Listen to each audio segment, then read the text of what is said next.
It was a day like any other in the dusty, sprawling expanse of the Wild West.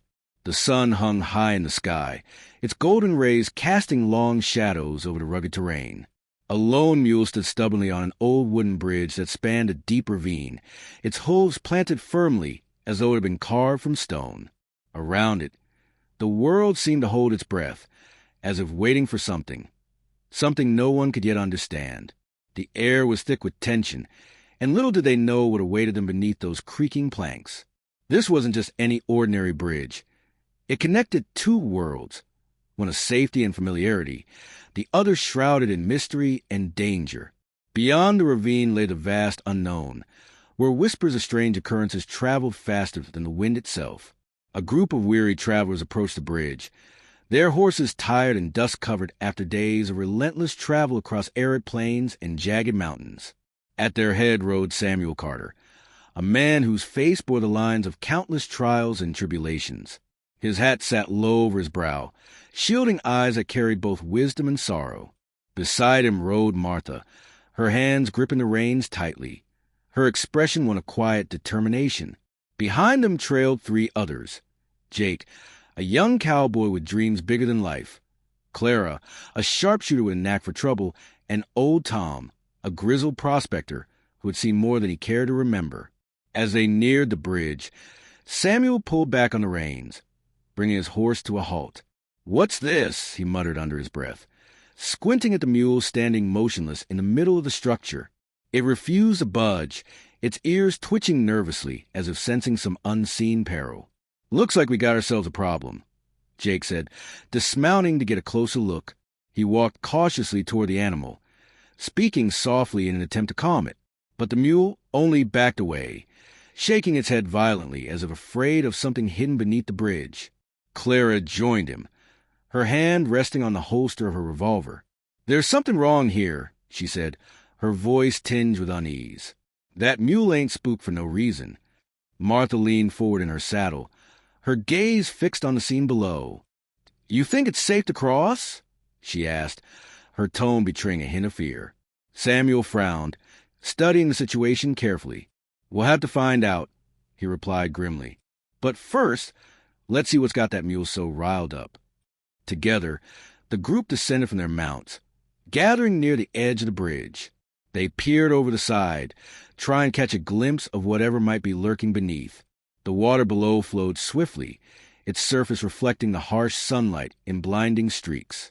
For a moment, all they could see were the swirling currents and the occasional flash of fish darting through the depths. But then, something caught their attention, a faint ripple in the water, almost imperceptible but enough to make their hearts quicken. It wasn't natural. There was a movement there, something deliberate, something alive. "What is it?" Martha whispered, clutching the fabric of her dress in trembling fingers. Old Tom stepped forward, leaning heavily on his walking stick. "I reckon it's best we don't go poking around too much," he warned, his gravelly voice laced with experience. "Some things are better left undisturbed." Jake scoffed, brushing dirt from his boots. "Come on, Tom. You're not going to tell me you believe in ghosts or monsters, are you?" Before anyone could respond, a loud splash echoed through the canyon, startling them all.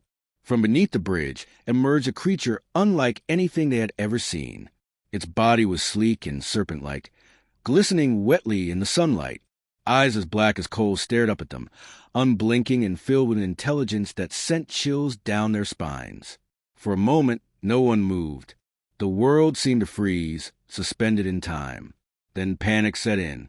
Jake stumbled backward, nearly tripping over his own feet. Clara drew a revolver, aiming steadily despite the tremor in her hands. Martha gasped, covering her mouth with both hands as tears welled up in her eyes. It's unbelievable," Old Tom exclaimed, his voice cracking with disbelief. "I thought such tales were nothing but nonsense."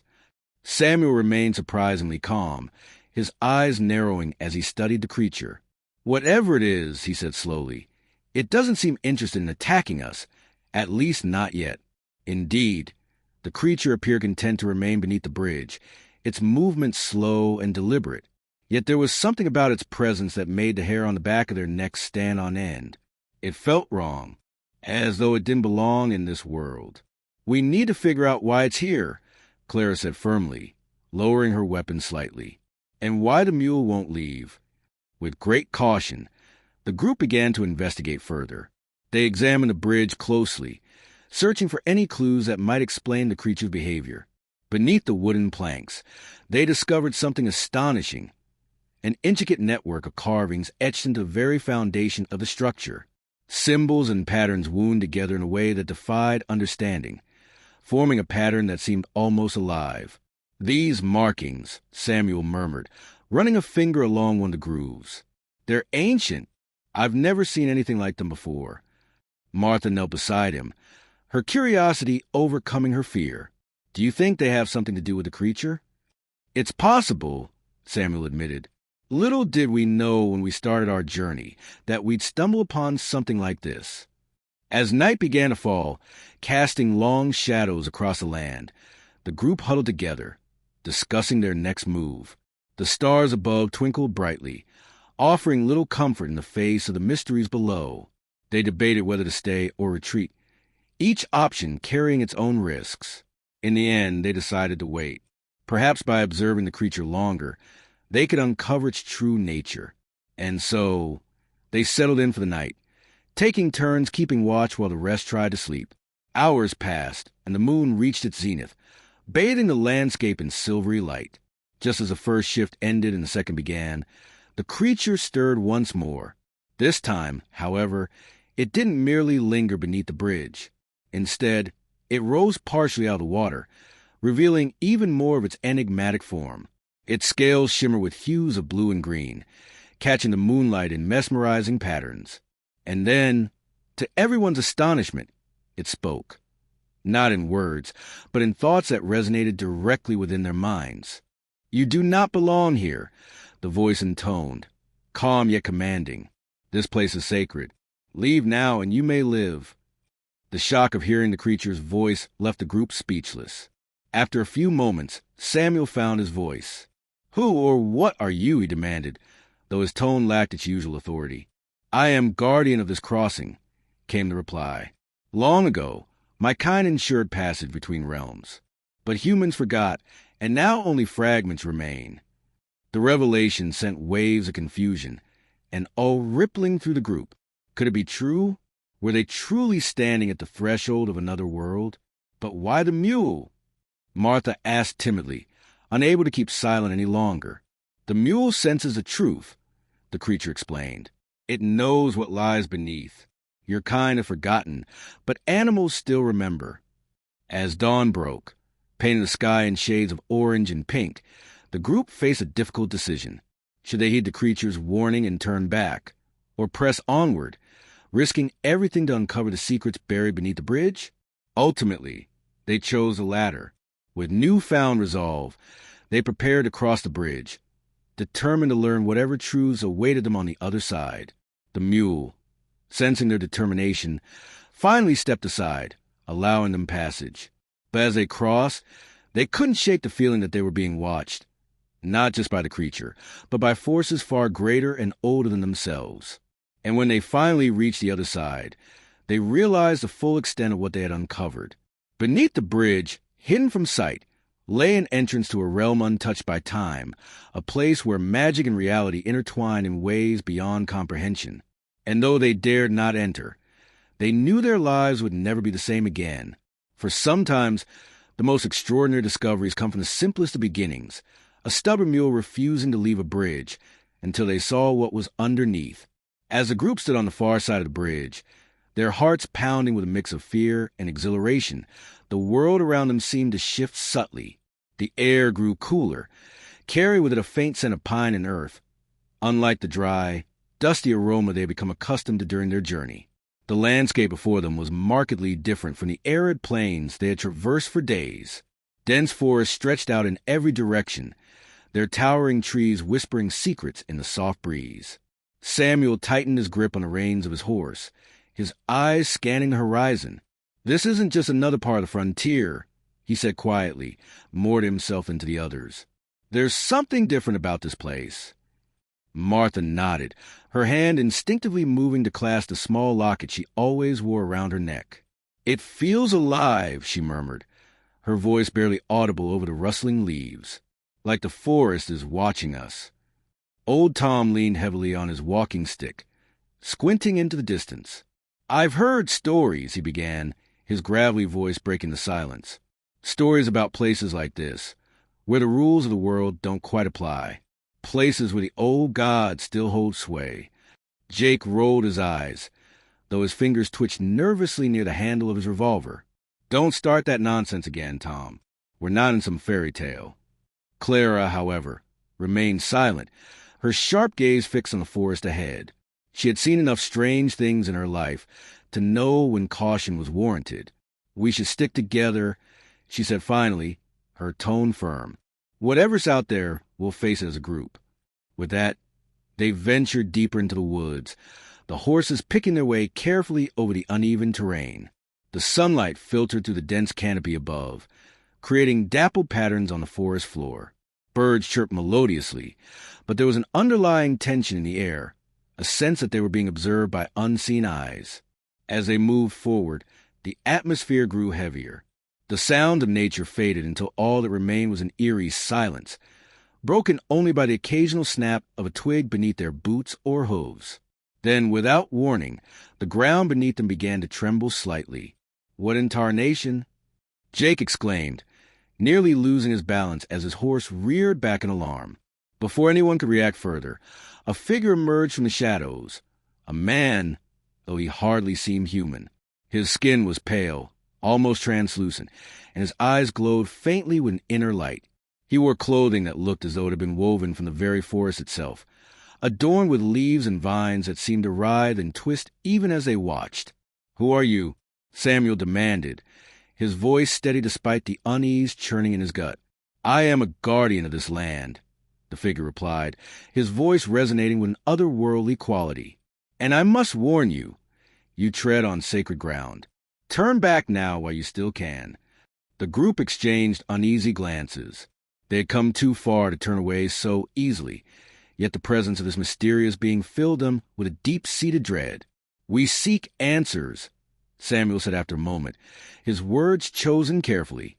"Answers about what lies beyond this bridge, and why the creature beneath it guards it so fiercely." The guardian tilted his head, studying them intently.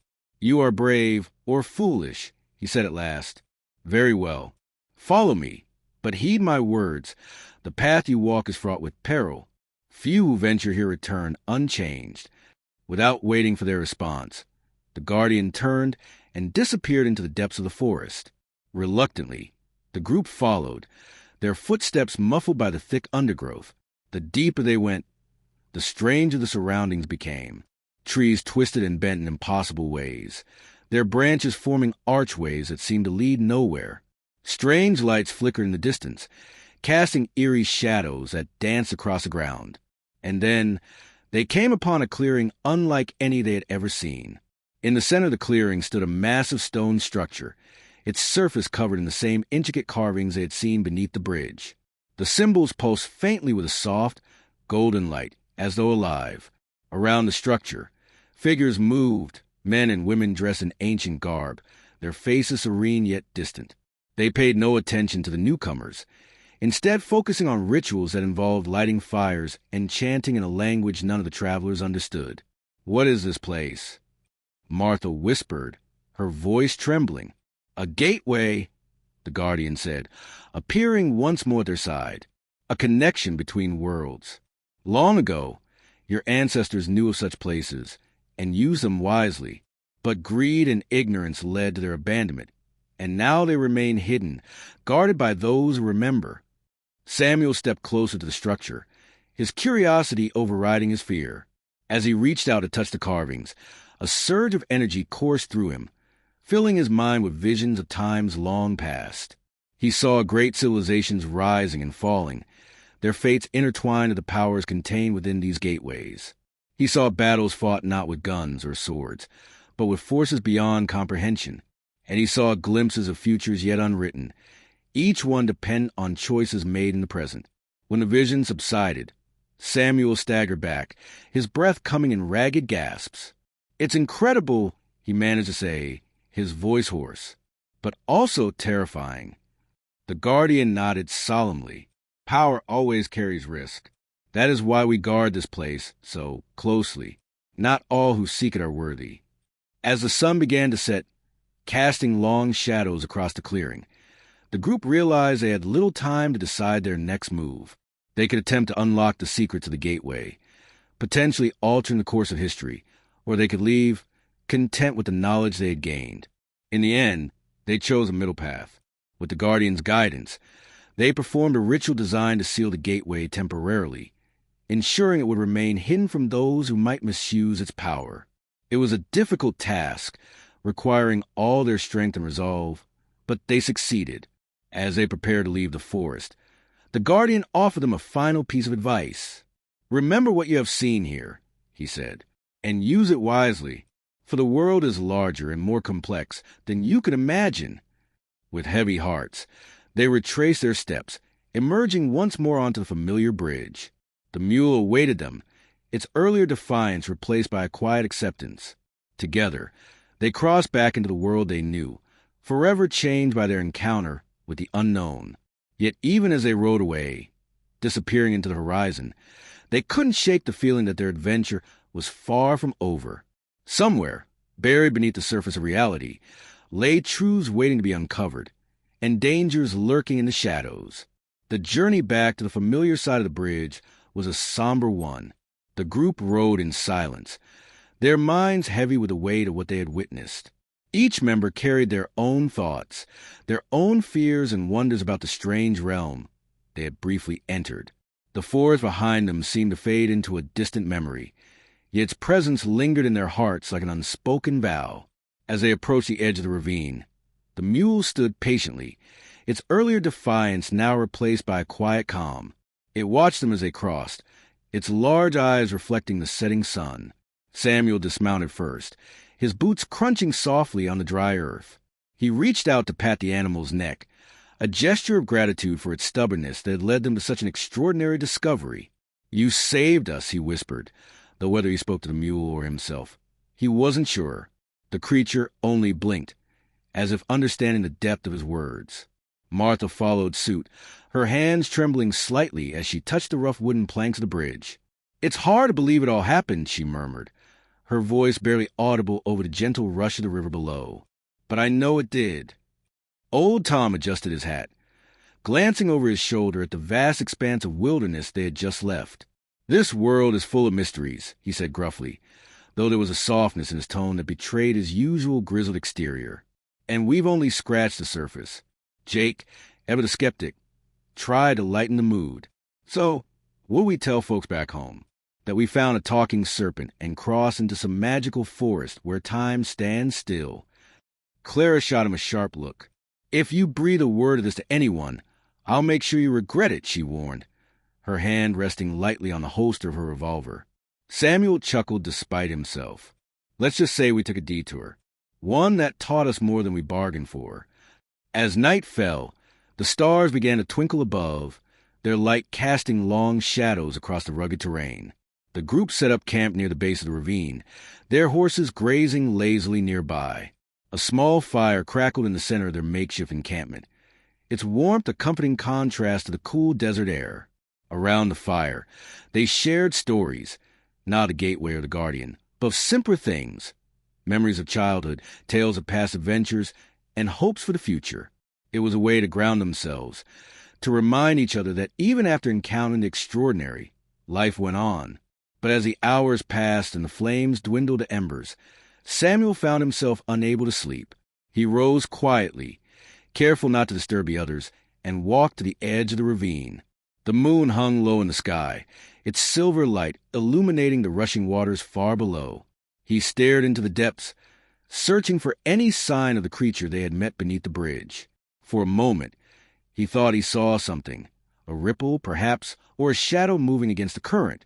But when he squinted harder, it vanished, leaving him questioning whether he had imagined it at all.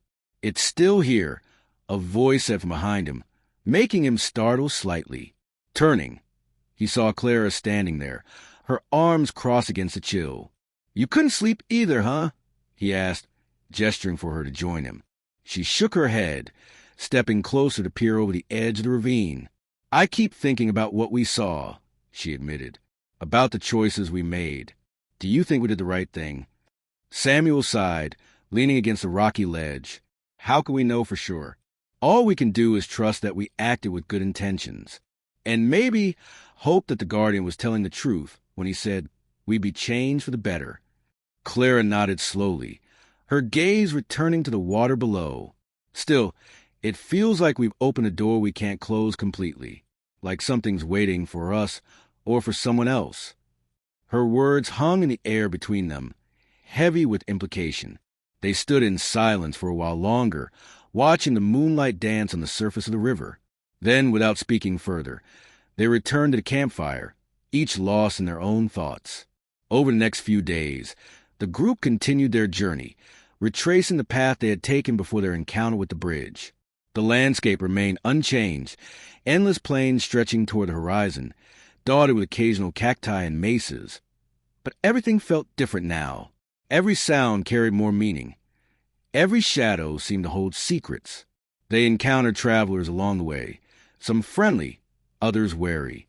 To those who asked about their journey, they offered vague answers, sticking to the story they had agreed upon, a simple detour caused by a stubborn mule. Yet beneath their smiles and casual demeanor, they carried the burden of their knowledge, the understanding that the world was far vaster and stranger than most people realized. One evening, as they sat around another campfire, Martha brought up a question that had been weighing on her mind. "Do you think others have found places like the one we saw?" she asked, her voice soft but filled with curiosity. Old Tom stroked his beard thoughtfully. "There are legends," he replied, "stories passed down through generations. Some say there are gateways hidden all over the land, guarded by beings much like the one we met. Others claim they're nothing but fairy tales. But what if they're real?" Jake interjected, his youthful enthusiasm breaking through for the first time since their return. "What if there are whole worlds out there waiting to be discovered?" Clara gave him a wry smile. "Then we'd better hope whoever finds them next knows what they're doing, because power like that isn't something to mess with lightly." Samuel nodded, his expression thoughtful. "Maybe that's why the Guardian warned us, to remind us that some things aren't meant to be tampered with, not because they're dangerous, but because they belong to another time, another place." As the conversation drifted into silence, the group looked up at the star-filled sky, their imaginations running wild. The universe stretched endlessly above them, a reminder how small they truly were in the grand scheme of things. And yet, within that vastness, there was room for wonder, for mystery, for possibilities beyond comprehension. Their journey had ended, or so they thought, but deep down they knew it was only the beginning. For once you glimpse the edges of the unknown, you can never fully turn away. And somewhere, buried beneath bridges and hidden within forests, the secrets of the world waited patiently, ready to reveal themselves to those brave or foolish enough to seek them out. When they finally reached their destination, a small frontier town nestled among rolling hills, the group parted ways reluctantly. Promises were made to stay in touch, though they all knew the road ahead would likely take them in different directions. As they hugged goodbye, tears glistened in their eyes, not just from parting, but from the shared experience that had bonded them together forever. Samuel watched them go, his heart swelling with pride and sadness. He knew he would miss them dearly, but he also understood that their paths had been intertwined for a reason. Together, they had faced something greater than themselves, and emerged stronger because of it. With a final glance at the horizon, he mounted his horse and rode off, the wind whipping through his hair as he disappeared into the distance. Behind him, the sun dipped below the mountains, painting the sky in hues of orange and pink. The Wild West stretched out before him, infinite and untamed, its secrets waiting to be uncovered.